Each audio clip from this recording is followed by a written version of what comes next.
Hey guys, welcome back to season 2 of the Crystal Palace Road to Glory on EAFC. If you haven't seen season 1, I urge you to check it out because it was crazy. Went down to the final day of the season and it was just an amazing experience. So thank you to everybody that's shown their support. We're moving to season 2 and continue on this amazing journey that we're on, even though it's just been one season. So I can see they've added more youth things. So signing 2 players younger than 20 with good potential, 1 player from the youth academy in the defensive position. We actually have a couple strong options for that. So as we're doing the squad rebuild, probably gonna run through some of those because Lord knows we need to rebuild. We're now in the Champions League. We need to move like a European side. So this one right here, signed 3 players born in South America. That's new. I'm not sure how I'm going to do that. Well, I have some gaps and I've been looking for the new R9, so I might be looking to bring in a new striker for starters, and then we'll see how we can get the other 2. And it's high, wow. So that's something we're definitely going to try and do, not only in this summer but also in the January transfer window. So if you have any suggestions on who we should potentially go for in the South American region, let me know down below. I'm intrigued. Quick look at our current team. A lot of these players are going to be leaving. I already negotiated their sales at the back end of last season, such as Holden and Mateta, Ward as well, who's a right back. So that's where those additional gaps are going to be coming from. So yeah, let's move on to our first negotiation. So I scouted this guy at the back end of last season. So I already knew Ryan Giles was his fee was in and around 8 million. Luton just got relegated, so that was an opportunity there. As you probably saw, Sasha Bowie as well is another person I'm looking to bring in as well. And I added João Pedro to the scouting ring for the new R9, but I'm not 100% sure how realistic that is. Let me know down below. I think it's definitely an option. We're now in the Champions League, a whole season has gone, so we should be trying to get the best players, the young players. Even though Brighton are a great side, are upcoming and gelling, we need to grow our side. So we ended up getting Ryan Giles in. I think he will add depth and good hustle to our left hand side. We currently have Tyrone Mitchell there, so we have 2 strong solid left backs that we can swap between, and Giles can also play as a left winger. That's the sorry Giles, I've got too much to do. I'm a busy man, but I leave you in the capable hands of our assistant manager. Yeah, so there he is. I'm happy that he's come on board. He believes in the project, and we keep on going up. So that's left back done. Quick look to see how he matches up with our current players, sorry. And AU, so I've added him to the transfer list. He's going to retire at the end of the season. No hard feelings, I'm looking at options. This guy right here, I didn't want to lose him, so I'll try to offer him a new contract. I saw that he's making appearances in real life, and he's not too bad. He was on loan at the back end of last season, but initially wanting 31k, jumping from 13k, I think that's way too much. I mean, he was just on loan last season and he's not even a starter. He's probably like second or third choice. No, not even second, probably that third choice. And you can see the tension got real crazy. I was trying to get him off that 31k and I just couldn't manage it, but I ended up having to pull away from the negotiations because I don't think a player like that deserves to jump up by 20k when you're really a bit part player. So we'll keep him just because for realism he's actually playing in the real Crystal Palace side, and I nearly got close to selling him. But it was only when I did the research and saw that he's part of the current squad, so I said I'm going to give him a chance. Maybe he'll come around during the season. His price might go up, his wage might go up, but he has a year and about just under 2 years left on his contract. So we can keep him, see how he performs, and if he performs well, we'll try to renegotiate with him. So I pulled out of this, but I nearly sold him. I negotiated some loan deals for our one day. I'll say he's a wonder kid. You know, he just came through the academy, overall 72, Brazilian winger, and Everton and a few other sides were interested. So I'm down to make him go. Looking at bolstering our side even further, this Eric Sanchez guy, he's also been on the list for all of, I say probably 6 months at the back end of last season, and he's, you know, he has decent stats, very high work rate when it comes to attacking and defensive areas. He's a bit on the short side, but I think he'll add good hustle to the side. There was a bit of back and forth on this one. That you can see the tension is only a little bit up, but it wasn't too hard. So we managed to get him for about 17.9 million. You know, we have a huge transfer budget this season of just over 100 million. You know, that's probably down to the sales that we made and also getting into Europe.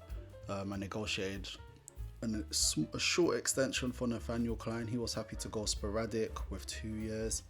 As you guys saw, we had Bowie on the short list, so he's pretty much our key target for this window, to be honest, from a defensive perspective. And then I went through to just, I guess, tie down our current stars to new contracts. So Guehi believes in the project, and he is a crucial aspect of our back line. He's young, English, very fast and strong centre back, and his defensive partner Anderson, we also negotiated an extension for him as well. Even though I might try to integrate this Richards guy a bit more, because Anderson hasn't got the pace, unfortunately. He's a good defender and he can ping a ball, but he hasn't got the pace, and I've seen last season that he really gets turned. So doing the contract talks for Sanchez, his agent really tried it. I mean, they initially requested 42k salary with a 410k signing on bonus and a 660k appearance bonus after 15 appearances. So we went back and forth trying to get the right deal for us, because that was way too high. Just because we have money doesn't mean we have to be taken for mugs, right? That's how you end up with an Anthony at Manchester United. That's how you end up with a Mikhailo Mudryk, you know. So we went back and forth to try and get the right offer, because you have to try your luck. They tried their luck, and it's part of the game. Take your time and try to find something that's favourable for your team. So thankfully, because I really wanted them, thankfully we managed to agree upon, you know, the right offer, essentially saving 2k on the wages, 120k on the signing fee, and a massive 450k on the appearance bonus. I mean, yeah, they tried their luck, and you have to negotiate to get the best prices. So all in all, I'm happy with how that negotiation went. We got our man. He's going to be a strong addition to the squad, and hopefully he can rub off on some of the players as well. So Sanchez is an Eagle. As mentioned, he might not be a starter, but he'll definitely be in the mix, because we have Decore, who is phenomenal in that position. Sanchez is very similar in the sense that he contributes to both attacking and defensive phases, but Decore is just on another level. I'm happy that we tied him down last season. Watched the previous season to understand how Manchester United tried to prize him away. But welcome Sanchez, we move. So we have two of our key targets, Giles and Sanchez.